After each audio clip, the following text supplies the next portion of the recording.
In 1941, the bombing of Pearl Harbor drew the United States into a long and bitter conflict with the Empire of Japan as part of the Second World War. During 2 years of watching bitter European battles fought between the Allies and Germany, as Adolf Hitler stormed into neighbouring countries, the Americans had maintained their neutrality, despite President Roosevelt doing all he could to help the Allied cause.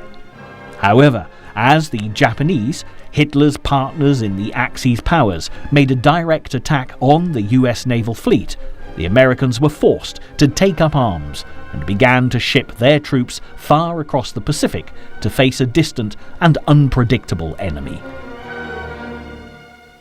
The war with Japan would take 4 long years to conclude, but the cultural gulf between America and the land of the rising sun would make this a particularly vicious conflict. As the desperate empire resorted to increasingly extreme measures, the United States faced some of the most brutal battles in the history of warfare, and it soon became apparent that for Japan, surrender was never going to be an option. The only honourable outcome of the war was to triumph or to die in the pursuit of victory.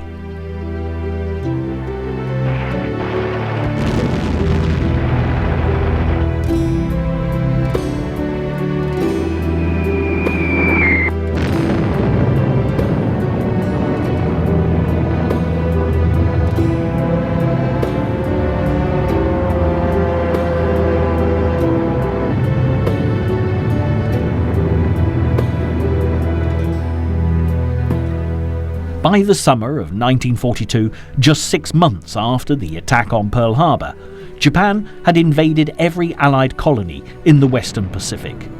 The Philippines, Malaya, Guam, Singapore and Hong Kong had all fallen swiftly to their imperial armies, while the war that had been raging between Japan and China continued.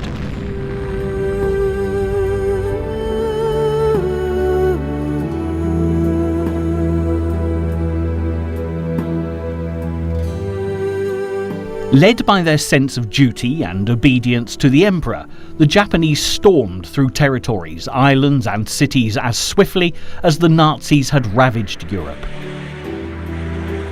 Though some nations welcomed the troops they believed would free them from European imperialism, it was soon clear that Japan's aims were to exploit the lands and people of the Pacific to save their own economy, so badly hit by sanctions imposed by the USA.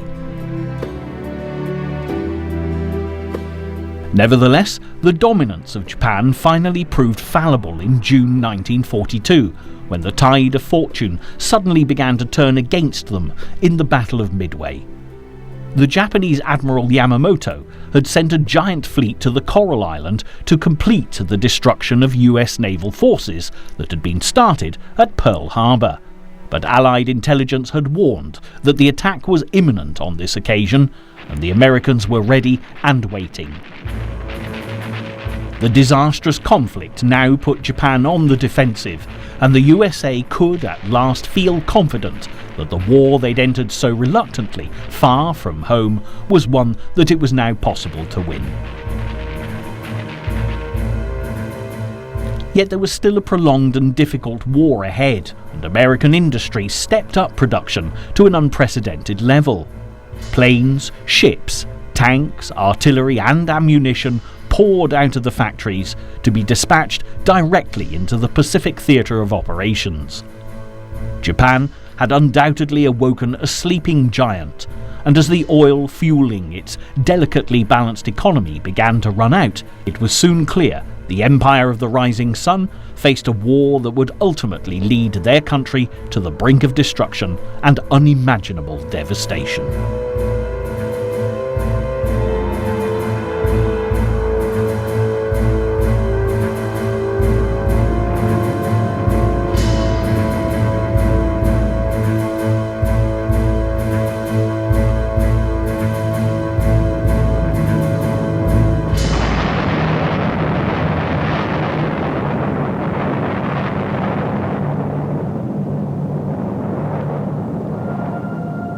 The inhospitable battlegrounds where the war in the Pacific was played out were dense jungles, volcanic mountains, and a vast ocean filled with thousands of coral islands. It was worlds apart from the conflict being fought on the European continent.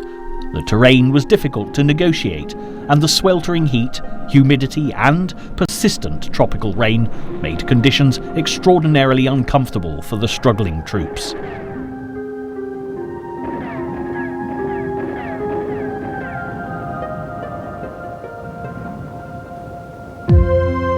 But the Americans brought with them a number of remarkable commanders who would inspire their subordinates to greatness, even in the most challenging of conditions that the war in the Pacific frequently posed.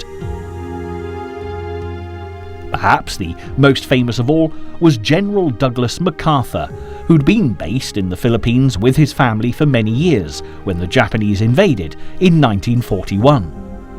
After being ordered to leave by President Roosevelt, MacArthur began gathering together Allied forces in Australia, ready to reclaim territory in the Southwest Pacific. The other leading American commander was Admiral Chester Nimitz, who would command naval operations from Pearl Harbor, thousands of miles away in Hawaii. While the war in Europe had become a combined initiative, Roosevelt and Britain's Prime Minister Winston Churchill agreed that the United States should have more power over the military affairs in the Pacific, relying heavily on the strength of the US Navy. Britain would, however, continue to influence the battles in Burma, which stood dangerously close to India, still very much a part of the British Empire.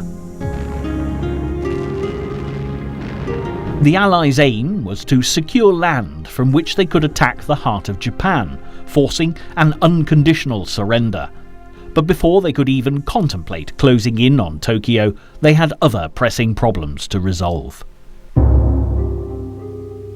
Just the presence of Japanese troops in the Solomon Islands and New Guinea posed a dangerous risk to Australia and New Zealand, which in turn threatened to cut off support from America to the Allied territory.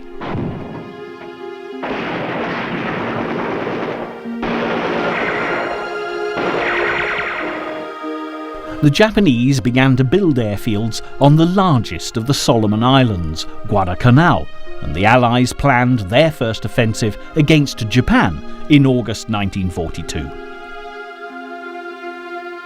As the battle to seize an airfield in the remote tropical jungles of Guadalcanal raged, it developed into one of the bloodiest engagements in the history of American warfare.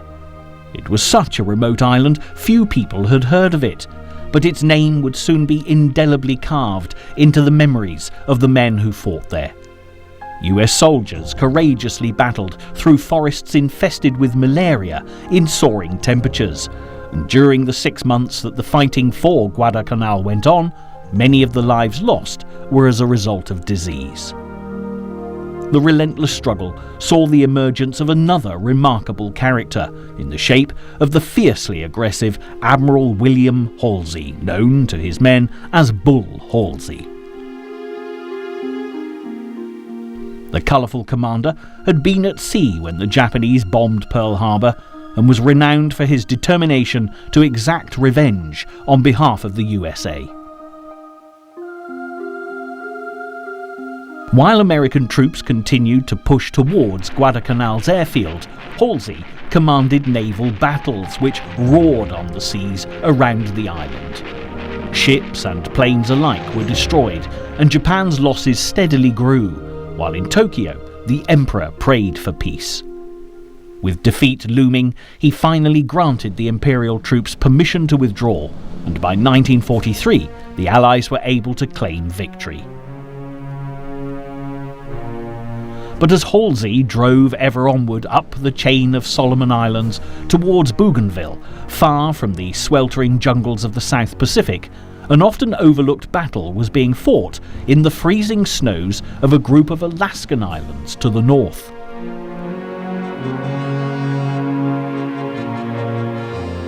Japanese forces had invaded the Aleutian Islands in the summer of 1942, and thousands of Canadian and American troops had now been charged with the task of ousting them from the remote region. Scaling icy mountains and battling through frozen fog made their duties equally as daunting as those experienced by American service personnel fighting in the tropics to the south.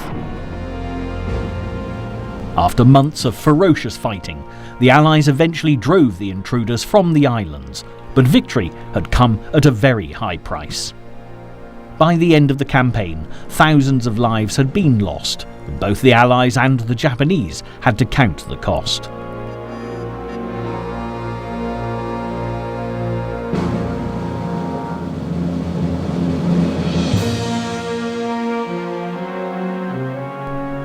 While battling continued over Bougainville in the Solomon Islands, a new offensive was being fought on New Guinea by Australian and American troops.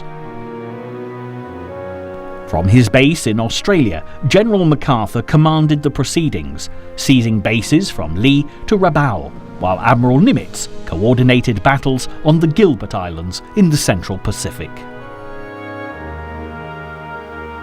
Island by island, the advance headed steadily towards Japan, while to the west of the empire, the British worked with US and Chinese troops to force the Japanese out of Burma. The country had been invaded in 1942, cutting off the main supply line to China via the Burma Road. Aid could now only reach the country by flying over what the Allies called the hump, namely the Himalayas. American General Joseph Stilwell had arrived in Burma just as it fell to the Japanese. As commander of the China-Burma Theatre, he was responsible for all American Lend-Lease supplies to the Chinese, and his main goal was to open a land route to China from India and to seize Burma from the Japanese. With his Chief of Staff, Frank Murrill, Stilwell began to plan a route that could cut through Thailand and India to connect with the end of the Burma Road in China to the east. Thousands of dollars were poured into the project to create the Lido Road, which would twist through bottomless passes and thick jungles from the railhead in Assam in India to deliver supplies to the Chinese and Allied forces fighting in northern Burma.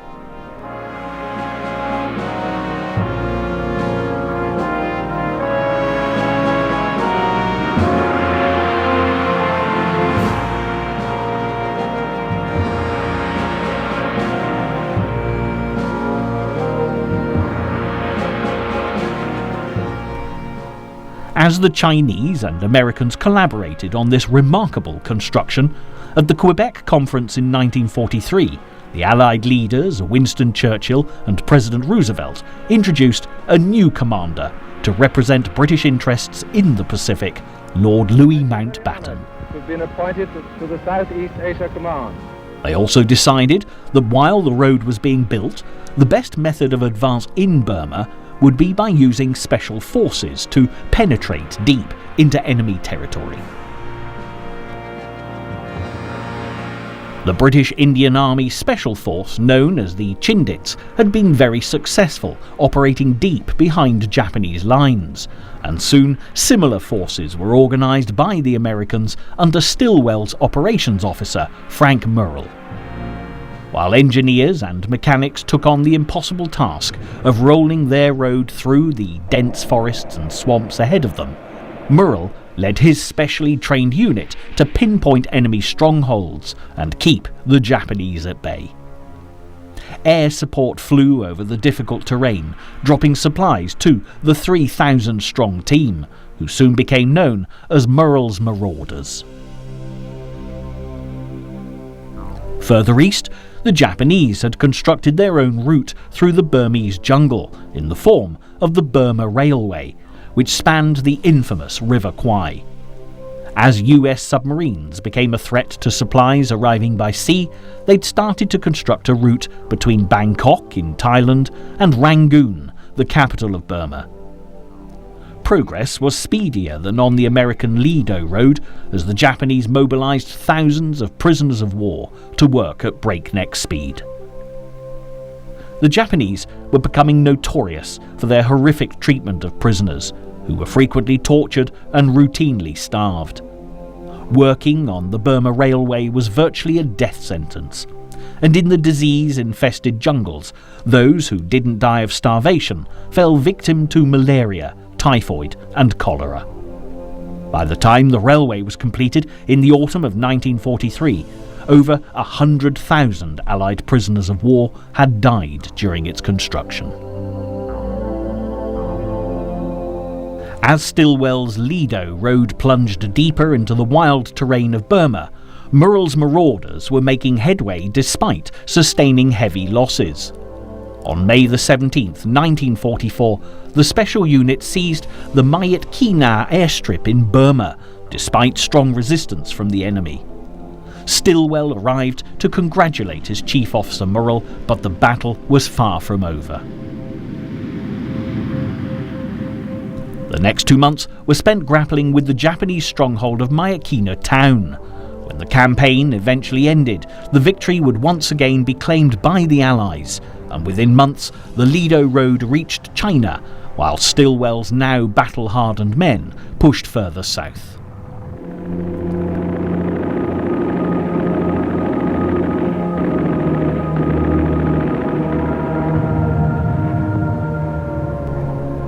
To the east, MacArthur and Nimitz had now reached Japan's main line of defence, having captured the Solomon Islands, New Guinea, the Gilbert and Marshall Islands, and the Mariana Islands were the next Allied target. The archipelago, made up of volcanic mountains, emerged from the deepest, darkest depths of the world's oceans, extending from Guam at its southern tip to the islands of Saipan, Tinian and Rosa to the north. This was just over 1,000 miles from Tokyo and was the most vital point in Japan's defence. From here, the Americans could reach the capital and repeat the bombings that had been so psychologically damaging to the nation in the Dolittle raids of 1942.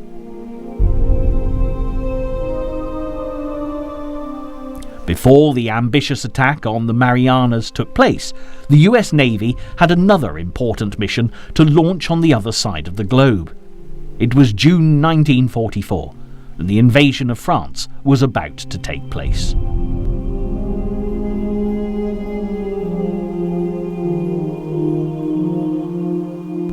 On June the 6th, thousands of Allied soldiers stormed the beaches of Normandy to face Hitler's army of occupation head-on, before beating the Nazis back towards the borders of their homeland.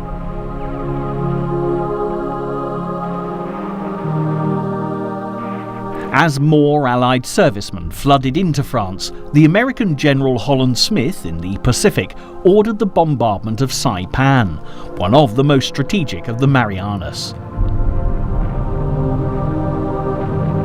The shell attacks were soon followed by teams of Navy divers who began taking out mines and scouting for landing beaches suitable for a very different invasion to the one taking place in Normandy.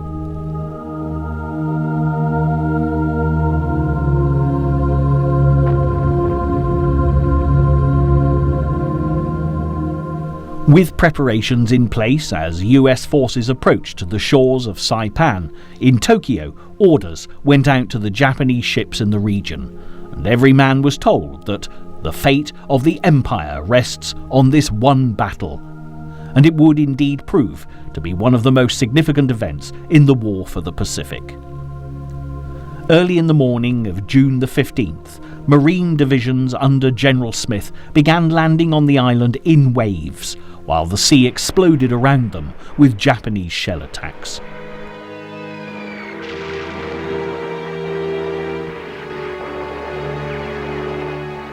Within hours, there were thousands of men on the beaches, soon to be joined by army forces. As the troops advanced, under heavy gunfire from the Japanese, they quickly managed to secure the beach and began to march northwards over the treacherous island terrain.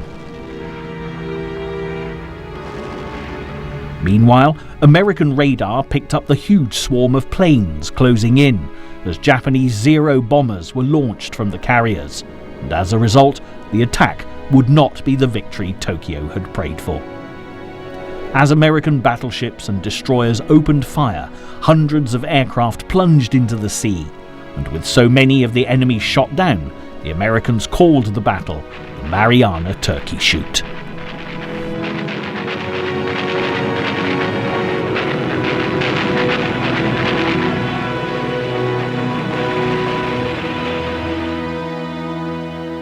US submarines caused even greater damage as they torpedoed Japanese carriers, while over the mountainous terrain of central Saipan, the Japanese troops were driven further north. Hell's Pocket and Death Valley were just some of the names the Americans gave to the features of battle, vividly describing the brutal fight that continued.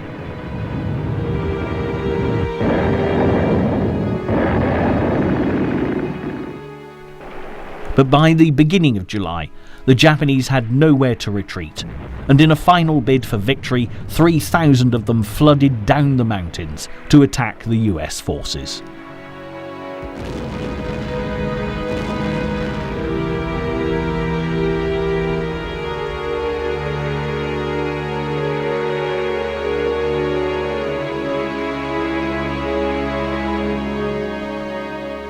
What then followed would horrify the American soldiers even more, as the brainwashed civilians of Saipan began to commit mass suicide as they'd been convinced that the Americans were barbarians. Along with many Imperial Japanese soldiers, thousands jumped from the cliffs into the sea below, while the US troops could only look on in disbelief. Amidst the horror, one American-Mexican soldier who spoke Japanese managed to persuade soldiers hiding in caves that they would not be mistreated, and in fact over 800 lives, including civilians, were saved when they turned themselves over to the man who became known as the Pied Piper of Saipan. Although many prisoners were taken alive thanks to his efforts, it was rare for Japanese soldiers to surrender. In their culture, it was considered dishonourable and a fate worse than death. As the Allies claimed an overwhelming victory on Saipan, the mortified naval commanders of the Japanese Empire attempted to conceal the true outcome of the conflict. As they had done after the Battle of Midway 2 years earlier, they claimed the battle was a great triumph, but the truth was soon discovered, and in its wake, the Japanese Prime Minister Tojo was forced to resign, while another military leader, General Koisu Kuniaki, took his place. While the Japanese rearranged their cabinet, the Americans were fighting their way onto the remaining Mariana Islands, Tinian and Guam. By the time the campaign had come to an end, over 40,000 Japanese troops were dead, and their disgraced commanders committed ritual suicide.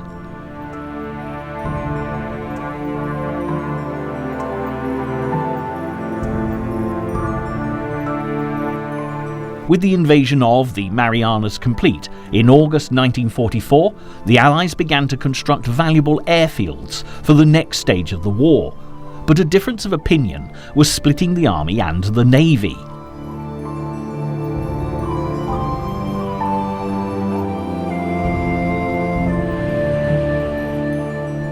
MacArthur was keen to liberate the Philippines as the next priority, while Nimitz, following the advice of his Fleet Admiral Ernest King, felt they should head for Formosa, which was closer to Japan. With the discussion between the two Pacific commanders far from resolved, Roosevelt finally summoned MacArthur to Honolulu to settle on a course of action with himself and Nimitz. MacArthur presented his argument to the president, saying that America had an obligation to the Filipinos, who would support an invasion unlike the people of Formosa. The general had been ordered to leave the Philippines in 1942 for the safety of Australia, but had never forgotten his men left there to fight, who'd been taken prisoner by the Japanese. MacArthur was now quick to remind Roosevelt of their duty to the thousands of American captives, as well as the millions of loyal Filipino citizens who were now under Japan's rule. Close to running for his fourth term as president, Roosevelt was wary of public opinion and quickly granted MacArthur's request to return to the Pacific archipelago. Nimitz agreed and assisted, providing his naval forces led by Admiral Halsey. Early in October 1944, Halsey's carriers began attacking Japanese air bases on the islands of Okinawa and Formosa.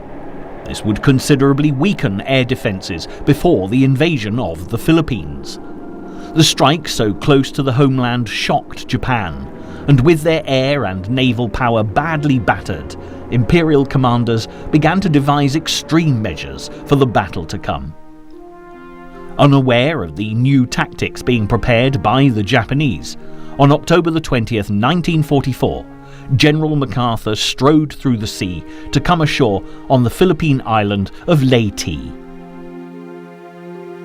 Planes roared overhead and troops began battling on the beaches, while the new Philippine president, Sergio Osmeña, marched alongside the commander. It was a historic moment, and as MacArthur rallied the people of the Philippines to strike out against the enemy, it gave hope to many fighting throughout the Pacific.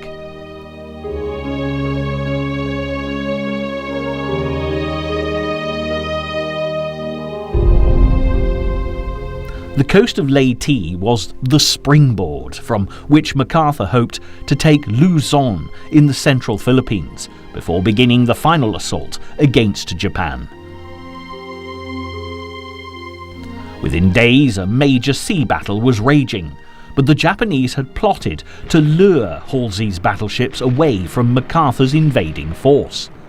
A decoy fleet, made up of empty carriers, drew Halsey northwards, leaving MacArthur's flanks dangerously exposed. Back at Pearl Harbor, Nimitz realised that Halsey had fallen into a trap and immediately signalled his admiral.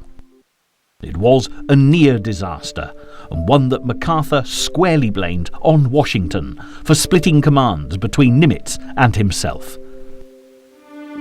It was fortunate that Japan's defences were weakened, and Allied forces had quickly seized the beaches of Leyte without Halsey's battleships.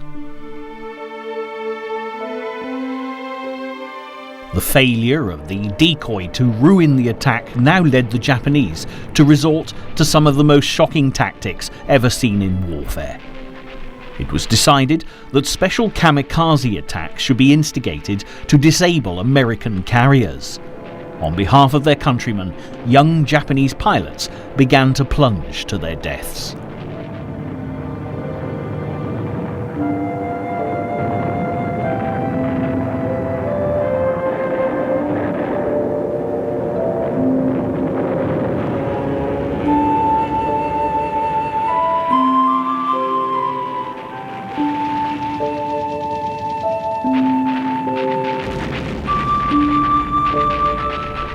Such destruction made it clear that Japan's situation was more desperate than ever.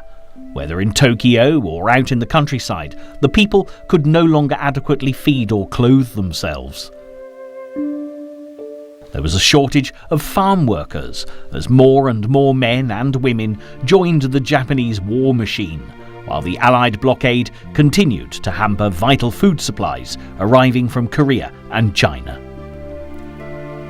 Despite the hardships for Japanese civilians, surrender was as ever the last thing on the minds of the Japanese military. As MacArthur's troops plunged deeper into Philippine territory and towards Luzon, the Japanese forces fought back furiously, and the Americans still had a huge fight on their hands. As the new year approached, back in the USA, Roosevelt, now in his fourth term as president, wished American troops across the globe a Merry Christmas, remembering those fighting in the bitter cold on the front lines of Europe, as well as those battling with the heat in the jungles and swamps of Burma and the Pacific Islands. Far from home, the president's words might have offered comfort, But for the Americans, as the war in Europe seemed to be drawing to a close, the same could not be said of the war in the Pacific with the Japanese. By February 1945, the troops marching through the Philippines had finally reached the gates of Manila.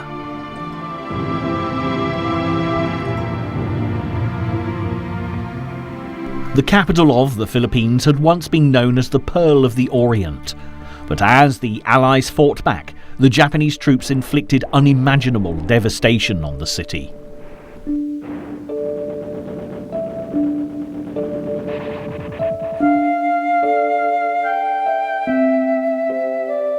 As the fight turned in the Allies' favour, the Japanese retaliated by murdering thousands of civilians and destroying every building in their path. By the time the city was declared secure, 100,000 Filipinos were dead, and the capital was little more than a pile of rubble.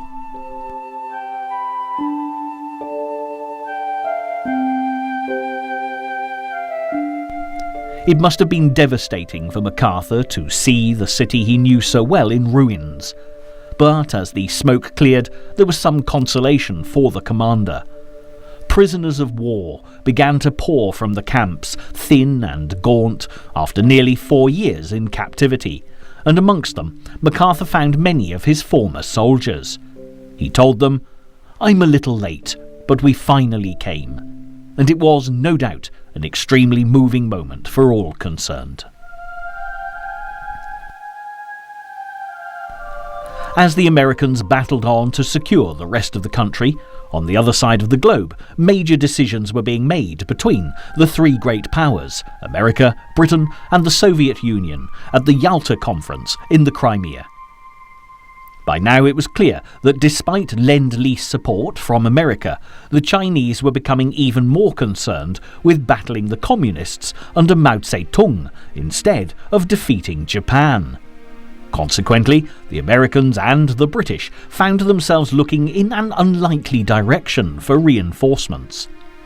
Roosevelt and Churchill now turned to Stalin, who'd claimed overwhelming victories in the Russian battles against Hitler's armies.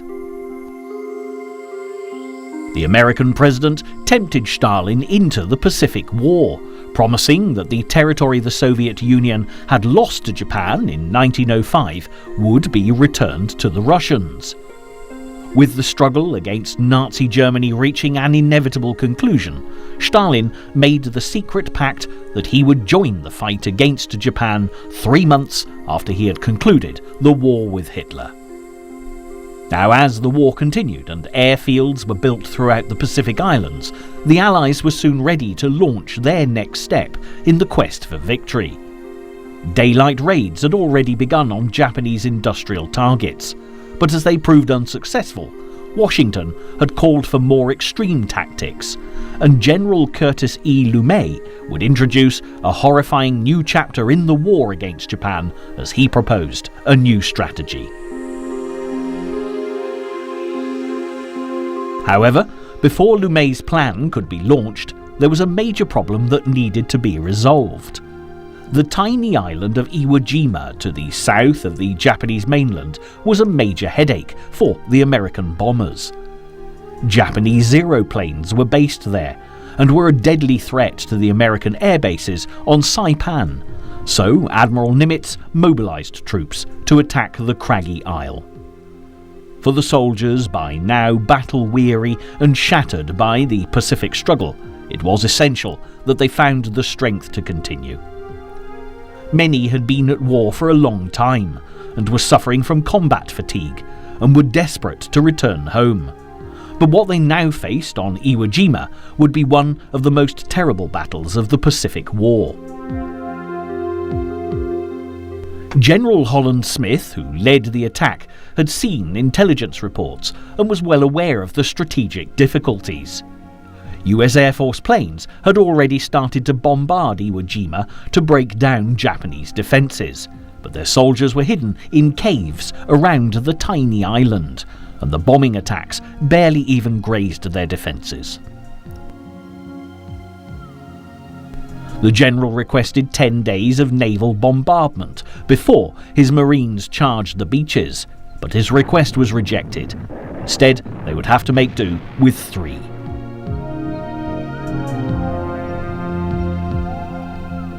On February the 19th, thousands of Marines began to land on the beaches while the Japanese waited until waves of troops had assembled before attacking. Suddenly, the air was filled with the thunder of the heaviest gunfire many had ever seen. Unable to dig foxholes in the volcanic sand, the Marines had no option but to move towards the barrage of bullets, and by sundown there were more than 2,000 Allied casualties.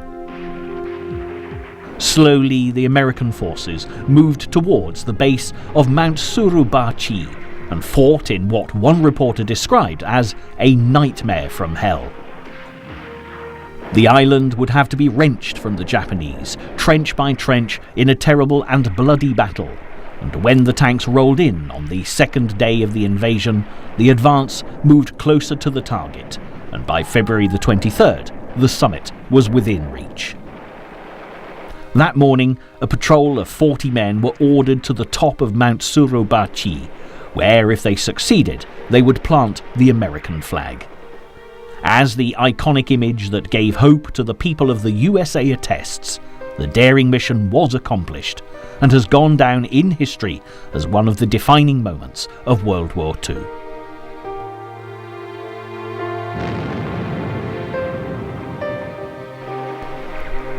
Even so, the Battle for Iwo Jima didn't end that day. It would be another month before victory was assured, and although triumphant, American casualties had far exceeded those of the Japanese.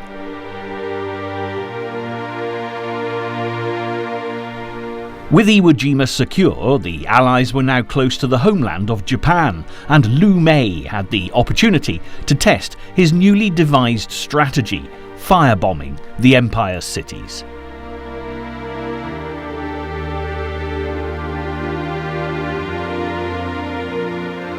On the night of March the 9th, over 300 B-29s attacked Tokyo for nearly 3 hours.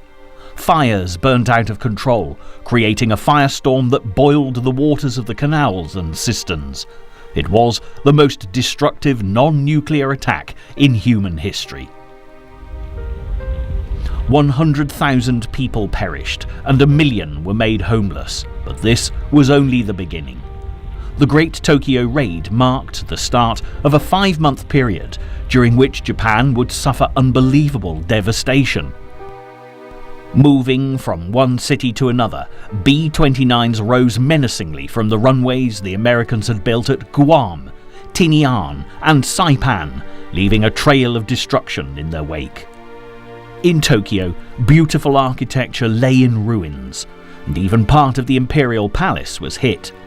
Millions fled for the hills, and for the first time, Japanese civilians began to turn against the military. It even became dangerous to wear a military uniform in some parts of the country. But through the terror shone one ray of hope, as the bombings convinced the Japanese government that they needed to work towards peace. While the firebomb strategy of Liu Mei continued as March gave way to April, Nimitz set his sights on the next stepping stone towards a total victory over Japan. Okinawa was a heavily fortified island, once the kingdom of the Ryukyu before the Japanese had abolished its monarchy and annexed its land. It stood just 500 miles from Japan. In an operation called Iceberg, an attack began on April 1, 1945. Ships, including those of the British Pacific Fleet, delivered Marine and Army divisions to the island's shores, and for the first time, Chester Nimitz's Marines and Douglas MacArthur's soldiers fought side by side under the command of Lieutenant General Buckner.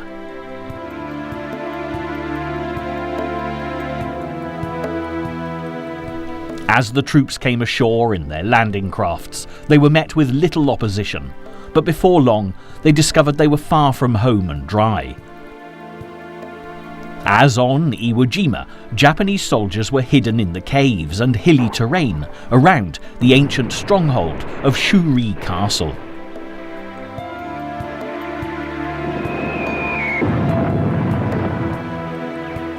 But while American soldiers struggled to root out the enemy from their hideouts, back aboard the ships, another surprise was in store for the Allied troops, as the Japanese set in motion their last great attack, Operation Chrysanthemum. The Japanese now turned to the ancient myth of the kamikaze, as thousands of young pilots were torn between duty to their families and the will to survive, balanced against their duty to serve Japan and die for the cause.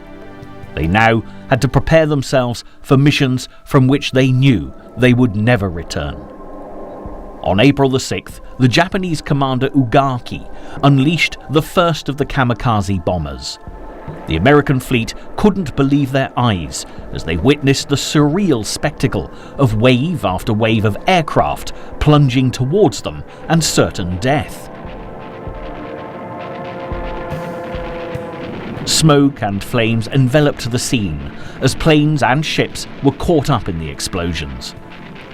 No country had ever invaded the land of the rising sun, and the legend of the kamikaze had arisen from a fierce windstorm that prevented a Mongol armada invading Japan centuries earlier, and translating as divine wind, the kamikaze legacy was passed on to the indoctrinated pilots who were now, quite literally, Japan's last hope.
In a final bid for victory, the Japanese even sent their largest battleship, the Yamato, as a giant kamikaze attack to destroy the American fleet, but it sank before reaching the ships. Then, while the battle continued to rage, there was another change in the Japanese leadership. Prime Minister Kunio-ki was replaced by Baron Suzuki, an aged hero from the Russo-Japanese War in 1905. He was a popular figure, and it was a good indication that those who were prepared to discuss a peaceful settlement were at last being listened to by the government. Also, within days of this Japanese appointment, there was a change in America's leadership when President Roosevelt suddenly died.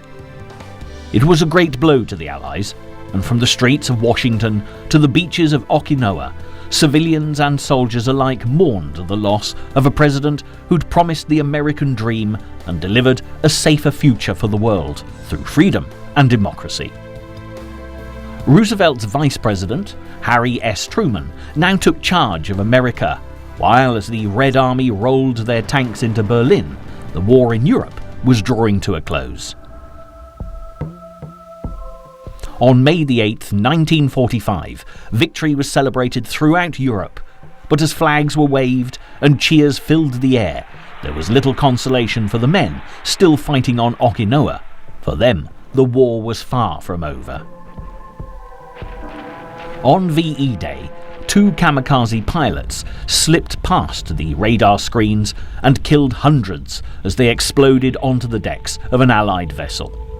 It would take another 6 weeks before the bitterly fought battle for Okinawa finally ended on June the 21st, 1945. The casualties on both sides were horrific, and for the Americans, even General Buckner, the man who'd led them into battle, was killed. Japanese civilians and soldiers alike began to commit mass suicide, and the Allied soldiers who survived would be forever haunted by the nightmarish scenes of Okinawa. By now, US casualties in the Pacific for the first half of 1945 had exceeded those suffered during the previous 3 years put together. As the victory flags were raised in the Philippines and in Okinawa, these dreadful last battles now forced the Allied leaders to rethink their plans for invading Japan's homeland, which would inevitably lead to even greater casualties. On June the 12th, the Japanese had passed laws calling for all males from 15 to 60 and all women from 17 to 40 to do military service. By the summer of 1945, every man and woman in Japan was a member of the People's Volunteer Army, with the government having declared martial law, making Japan a war zone. It seemed that any hopes for peace were far from being realised. All across Japan, the inhabitants drilled with spears made from bamboo and other makeshift weapons in preparation for the final battles. If the invasion came, they would be prepared. However, the ability of the Japanese people to fight was increasingly undermined by the blockade, starvation, Allied bomb attacks, and the collapse of industrial production.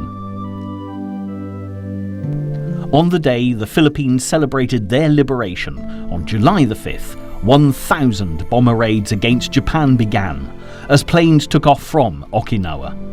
The civilians sheltering inside their bamboo huts had little chance against the onslaught of the American attack. All across Japan, civilians called for peace, desperate to end the war, as the American bombers continued to destroy everything in their path. But the military, still driven by ancient traditions, felt that it was better to die than surrender, and battled on. They were still fighting in Burma and deep in the jungles of the Philippines, Manchuria, Hong Kong, and Singapore.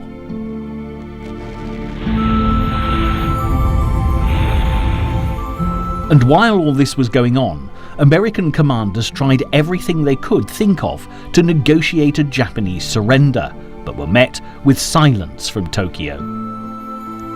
The terrors of the kamikaze attacks, coupled with the fierce determination of the Japanese to fight to the death, no matter what, left the new President of America in no doubt whatsoever that concluding the war in the Pacific would cost the lives of many more US servicemen, and Truman had a very difficult decision to make. Far away in New Mexico, an explosion shattered the silence.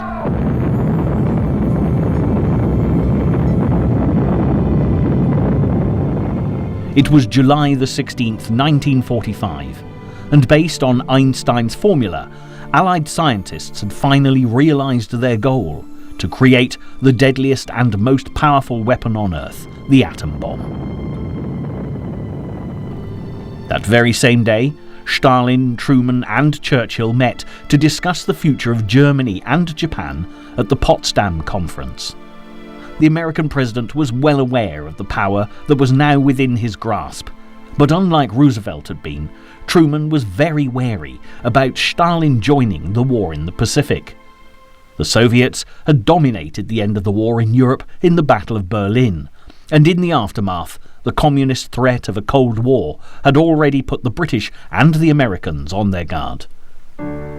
On July the 26th, 1945, at Potsdam, the three great powers made a final plea for Japan to surrender. Their terms were that those responsible for the policies that had led to war were to be forever eliminated, the war criminals should be punished, and Japan occupied. Truman gave the Japanese a stern warning, although at this time they had no idea just how devastating the consequences of not heeding it were likely to be. If they do not now accept our terms, they may expect a rain of ruin from the air, the like of which has never been seen on Earth. The Japanese Prime Minister's reply was seemingly inscrutable, perhaps due in some part to the ambiguities of the Japanese language, but the Allies took it as a final gesture of defiance. As Stalin gathered Soviet forces on the borders of Japanese-occupied Manchuria in northeastern China, the USA hurried their preparations in the race for Japan. On August the 6th, 1945, Truman ordered the atom bomb to be loaded onto a B-29 plane named after the pilot's mother, Enola Gay. It took off from the runway on the island of Tinian, its target the city of Hiroshima, an important military centre with a civilian population of 300,000. It was a calm, sunny Monday morning, and after an earlier air raid alert had been called off, by 8:15 the city was bustling with activity as soldiers did their morning calisthenics, commuters hurried to and fro, and groups of women and children worked outside. When the bomb was dropped, those closest to the explosion died instantly, as the nuclear blast caused buildings and humans alike to disintegrate. Paper 6,000 feet from the centre of the blast ignited immediately as temperatures became as hot as the surface of the sun. Birds burst into flames, and those who weren't killed by the initial explosion were engulfed by the firestorm that ensued. The blast of white light burnt patterns into human skin and shadows onto walls. Those dark shapes were all that would remain of many of Hiroshima's inhabitants. 4 hours after the attack, the Japanese government didn't know what had happened. But when a plane was dispatched to survey the city from 100 miles away, the staff officer aboard could see the huge cloud of smoke. The devastation was beyond belief. Yet the true horror of the situation was only just beginning to become evident. It would take several days before the Japanese realized that survivors were dying from radiation sickness as the death rate began to climb.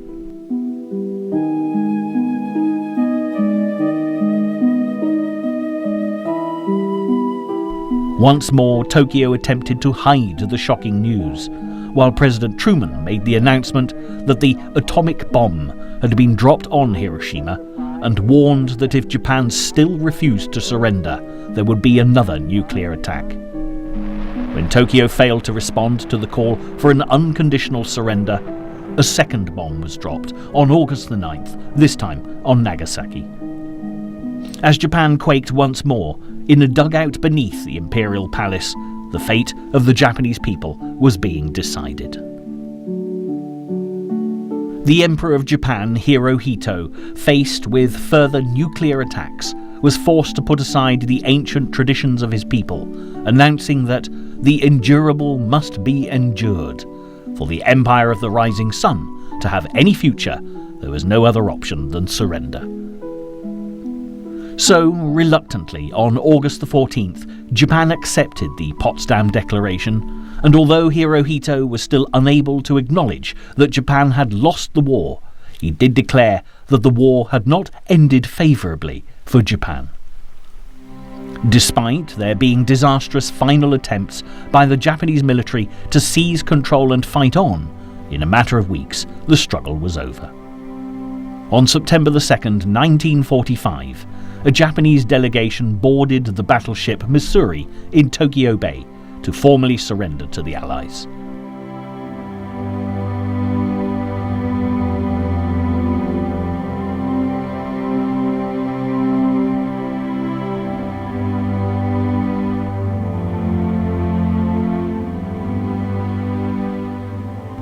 The moment was broadcast across the globe, and when all the nations that had taken part in the Pacific battles had signed the document, MacArthur drew the war to a poignant close, saying, "Let us pray that peace be now restored to the world."